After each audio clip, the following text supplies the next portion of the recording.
పాత్రికేయ మిత్రులకు, electronic media వారికి అందరికీ నా హృదయపూర్వక నమస్కారాలు.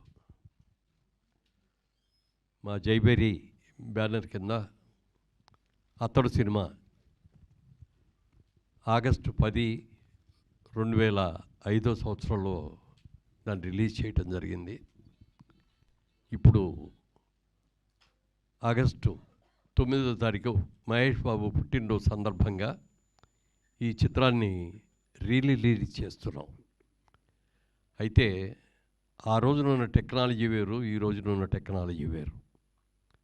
టెక్నాలజీ పరంగా కూడా దీన్ని అప్గ్రేడ్ చేయకుండా రిలీజ్ చేస్తే ఇవాళ వస్తున్న సినిమాలకి దాటికి తట్టుకోవటం కష్టం అనే ఉద్దేశంతో ప్రసాద్ ల్యాబ్ వారి సహకారంతో దీని సౌండ్ సిస్టంలో కానీ ఎవ్రీథింగ్, దాని కలర్ కానీ ప్రింటింగ్ కానీ ఎవ్రీథింగ్ టెక్నికల్గా అద్భుతంగా తయారు చేసి ఇవాళ ఇప్పుడే తీసిన కొత్త సినిమా ఎలా ఉంటుందో అలా ఉండేటట్టుగా చేశారు. ఇప్పుడే ట్రైలర్ కూడా చూసి ఉంటారు మీరందరూ కూడా.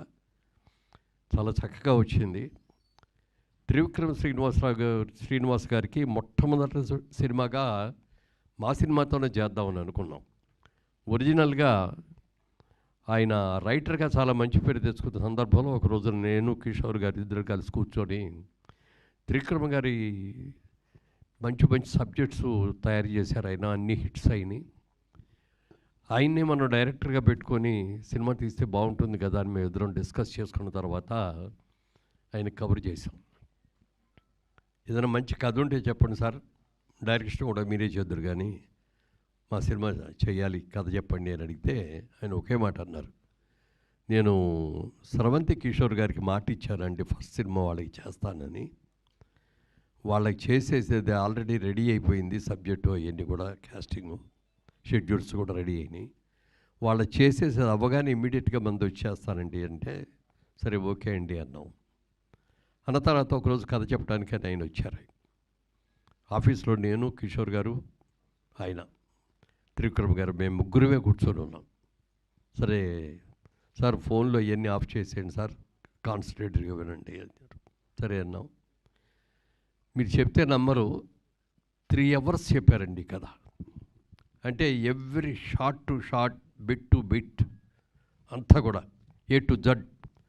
అంటే కథ వింటే మాకు సినిమా అంతా కూడా ఎదురుకుండా కనపడిందనే ఫీలింగ్ ఇచ్చేది మాకు అందరికీ. తర్వాత ఎలా ఉందండి అన్నారు. ఎక్సలెంట్గా ఉంది సార్, చాలా బాగుంది. మీరు ఏమనుకోకపోతే నాకు చిన్నగా ఒక ఫీలింగ్ వచ్చింది, అది చెప్తారండి అన్న. చెప్పండి అన్నారు. మనం ఆ రోజుల్లో పాత సినిమాల్లో హీరో అంటే శ్రీరామచంద్రుడు, 100కి 100% సుగుణవంతుడు అనేటట్టుగా మనం ఉండే మన సినిమాలన్నీ కూడా. అయితే అప్పుడు ట్రెండ్ మారుతున్న టైంలో హీరో క్యారెక్టర్ కూడా కొంత నెగిటివ్గా ఉంటే బాగుంటుంది అనే ఉద్దేశంతో దీంట్లో పెడితే నేను అది అన్నా. కొంచెం ఆ బిగినింగ్ పార్ట్ కొంచెం నెగిటివ్గా ఉందండి క్యారెక్టరు హీరోని అని అంటే అప్పుడు ఆయన అన్నారు త్రివిక్రమ్ గారు, ఇది ఇవాళ రోజున ట్రెండ్ ఇదండి.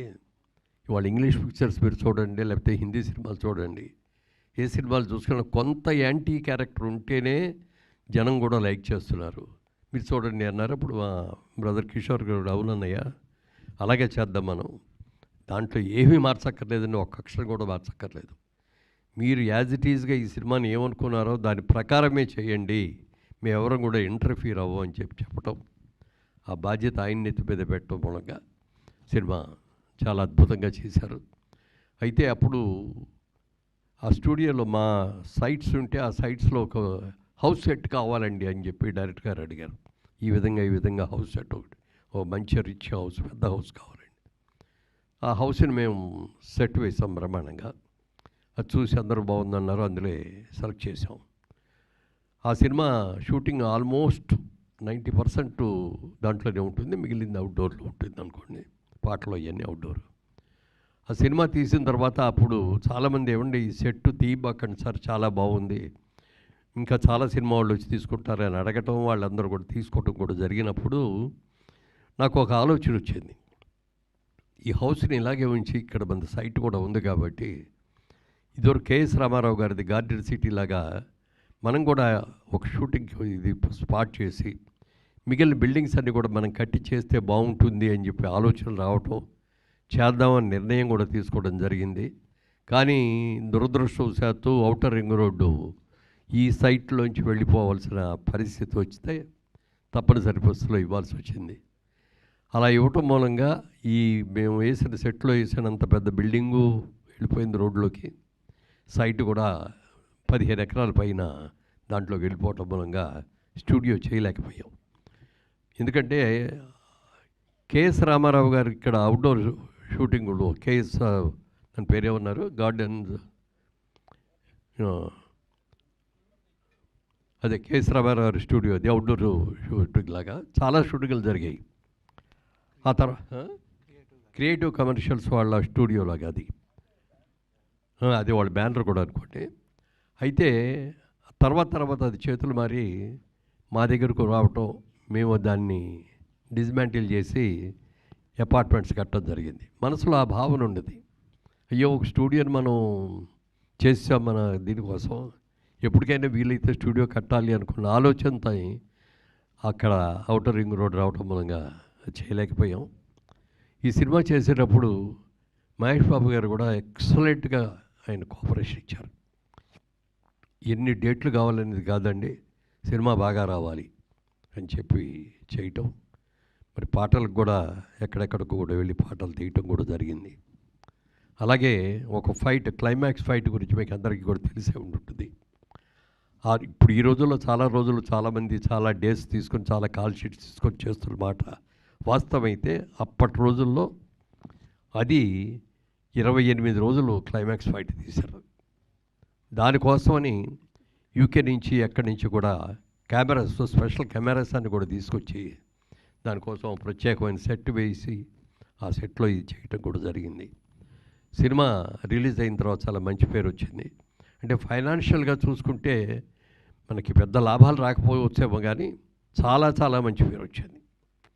ఆ తర్వాత ఈ సినిమా టీవీల్లో వచ్చినన్ని సార్లు ఏ సినిమా కూడా అప్పటికి రాలా.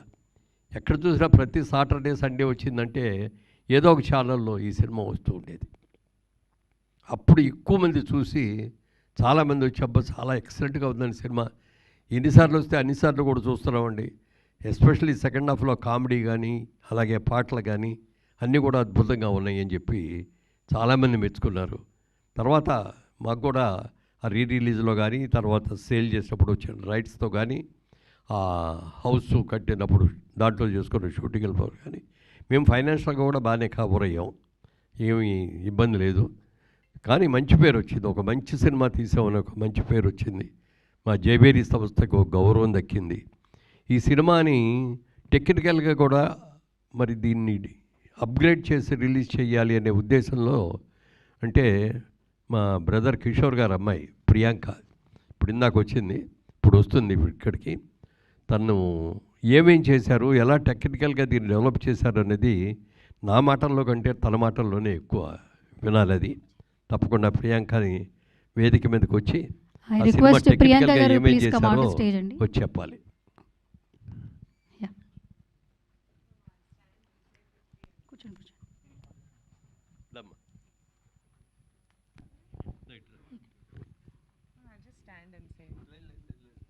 Sorry Andy, I prefer being behind the screen. So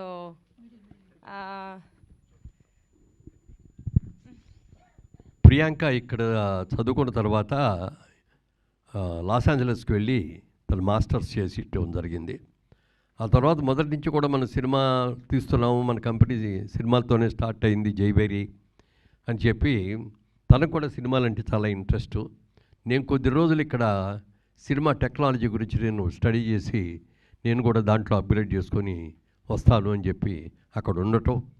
తర్వాత అక్కడే ఒక పెద్ద డిస్ట్రిబ్యూటింగ్ కంపెనీలో కొన్నాళ్ళు జాబ్ కూడా చేసేది. ఎందుకమ్మా మనమే 10 మందికి ఇక్కడ జాబ్ ఇచ్చే అవకాశం ఉండి మనం చేస్తుంటే నువ్వు మన జాబ్లో మన చూసుకోకుండా అక్కడ ఉంటే మన దాంట్లో మనం చేసుకోవడం అంటే ఇది కాదు, కరెక్ట్ కాదు. పెద్ద కంపెనీల్లో, ఇతర దేశాల్లో ఉన్న కంపెనీల్లో ఒక ఎంప్లాయీగా నేను చేయాలి అనుకున్నానని చెప్పి దాదాపు 4 years 5 years అక్కడే జాబ్ చేసి వచ్చింది. సినిమా గురించి, సినిమా టెక్నాలజీ గురించి, సినిమా వరల్డ్ సినిమా గురించి కూడా చాలా బాగా తెలివితేటలు ఉన్నాయి. అయితే మేమందరం కూడా ఈ రియల్ ఎస్టేట్ బిజినెస్లో ఉండిపోవటం మూలంగా కానీ మధ్యలో పొలిటికల్గా నేను వెళ్ళటం మూలంగా కానీ మేము అతడు సినిమా తర్వాత సినిమా తీయలేకపోయాం. అయితే మా ప్రియాంక తప్పకుండా చాలా ఇంట్రెస్ట్ అయింది. ఎందుకంటే జైవేరి స్టార్ట్ అయింది సినిమాతోటే కాబట్టి సినిమా అనేది ఇప్పటికైనా సరే మనం తీయాల్సిందే, చేయాల్సిందే అని అనుకున్నాం. అంటే ప్రియాంక ఇప్పుడు జనరేషన్కి సరిపడగా మంచి సినిమాలు ప్లాన్ చేసి తీస్తుంది. తొందరలో మరి అనౌన్స్ చేస్తాం నెక్స్ట్ ఇయర్కి. ఇప్పుడు ఈ ఇయర్కి చేయకపోయినా నెక్స్ట్ ఇయర్ నుంచి మళ్ళీ జైవేరి ప్రొడక్షన్లోకి వస్తుందని చెప్పి మీ అందరికి కూడా తెలియజేస్తున్నాను. ఈ సినిమాకి రిలీజ్కి చాలామంది దాదాపుగా 2 ఏళ్ళు బట్టి ఇవ్వండి అతడి సినిమా అంటే చూద్దామని అంటూ దాన్ని పక్కకి పోస్ట్పోన్ చేసాం. ఎందుకంటే ప్రింట్ కూడా ఎలా ఉందో తెలియదు, ఇప్పుడు అప్గ్రేడ్ చేయటం కుదురుతుందో లేదో అని అంటే ఆ ప్రియాంక నేను దగ్గరుండి చేయిస్తానని చెప్పి చాలా ఇంట్రెస్ట్ తీసుకొని చేయించింది. దాంట్లో ఇవాళ రోజున ఇక్కడ కూర్చొని ఈ మిత్రులు మా అందరిలో కూడా మేము వెస్ట్ గోదావరి నుంచి వచ్చిన వాళ్ళమే, ఏలూరు చుట్టుపక్కల నుంచి వచ్చిన వాళ్ళమే. అనేక సినిమాలు ఇప్పుడు రిలీజ్లో చేస్తున్నారు వీళ్ళందరూ కూడా. వీళ్ళు వచ్చి అడిగితే కాదనలేకపోయాం. తప్పనిసరిగా బాగా చేస్తామండి, బ్రహ్మాండంగా చేస్తామని చెప్పడం. దీన్ని ఎక్సెల్ ఆర్ట్స్ ద్వారా వరల్డ్ వైడ్గా రిలీజ్ చేస్తున్నారు. దీన్ని మళ్ళీ ఒక మంచి సినిమాగా డెఫినెట్గా ఇది చాలా పెద్ద హిట్ అవుతుందని నాకు గట్టి నమ్మకం. ఎందుకంటే ఆ రోజుల్లో బిగ్ స్క్రీన్ మీద చాలామంది చూడాల. ఇప్పుడు జనరేషన్ అందరూ కూడా టీవీల్లో చూసి ఆహా బాగుంది అన్న వాళ్ళు అన్నాయి కానీ బిగ్ స్క్రీన్ మీద చూడాల. అలాంటి వాళ్ళందరికీ కూడా ఇది బిగ్ స్క్రీన్లో సినిమా చూసే అవకాశం ఉంటుంది కాబట్టి ఇప్పుడు మరి ఫ్రెండ్స్ వీరందరూ కలిసి యువరక్తం వీళ్ళందరూ కూడా యంగ్స్టర్స్ సినిమాని అద్భుతంగా చేస్తామండి అని చెప్పి పట్టుదలగా చేస్తున్నారు. అలాగే ప్రసాద్ ఐమాక్స్లో పెద్ద థియేటర్ చేయడానికి కూడా దానికి 3 days 4 days మళ్ళీ ఎక్స్ట్రా వర్క్ చేయాలి దానికి. అది కూడా చేయటానికి వాళ్ళందరూ కూడా ఇది అయ్యారు. ప్రసాద్ ల్యాబ్ వాళ్ళు కూడా చేస్తామని చెప్పి మాట ఇవ్వటం కూడా జరిగింది. దాన్ని ఆ స్క్రీన్ మీద చూస్తే దాని సినిమా ఇంకో రకంగా ఉంటుంది. అందరూ చూడాలని మీరు చేస్తున్నటువంటి ఈ ప్రయత్నం హిట్ అవ్వాలని మనస్ఫూర్తిగా కోరుకుంటున్నాను. For more videos like this, subscribe Big TV channel.